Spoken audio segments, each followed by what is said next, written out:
এই সিনেমায় আমরা খুব প্রেশার নিয়ে কাজ করেছি। এবার প্রেসার কুকার নিয়ে হাজির হচ্ছেন ঢাকাই সিনেমার জনপ্রিয় নির্মাতা রায়হান রাফি। ইতিমধ্যেই লাইট ক্যামেরা অ্যাকশনের দুনিয়ায় নেমে পড়েছেন এই নির্মাতা। আসন্ন রোজার ঈদকে ঘিরে এবার একটু ব্যতিক্রম পথেই হাঁটছেন তিনি। নারী প্রধান গল্পের সিনেমা হতে যাচ্ছে রাফির এই প্রেসার কুকার। ছবিটির সবচেয়ে বড় আকর্ষণ, প্রথমবারের মতো একসঙ্গে পর্দায় দেখা যাবে তিন শক্তিশালী অভিনেত্রী শবনম বুবলী, নাজিফা তুষি ও মারিয়া শান্তকে। তাদের সঙ্গে আরও অভিনয় করবেন স্নিগ্ধা চৌধুরী। চলচ্চিত্রে শবনম বুবলী ও নাজিফা তুষির সাফল্যের কথা সবারই জানা, তবে মারিয়া শান্তর জন্য এটি হতে যাচ্ছে অভিষেক চলচ্চিত্র।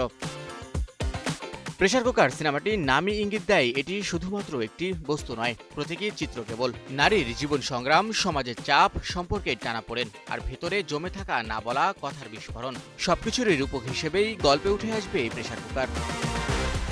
ইতিমধ্যে শুরু হয়েছে সিনেমাটির দৃশ্য ধারণের কাজ। বুবলী, তুষি ও মারিয়া ছাড়াও সিনেমাটির একটি গুরুত্বপূর্ণ চরিত্রে দেখা যেতে পারে অভিনেতা জাহিদ হাসান অথবা চঞ্চল চৌধুরীকে।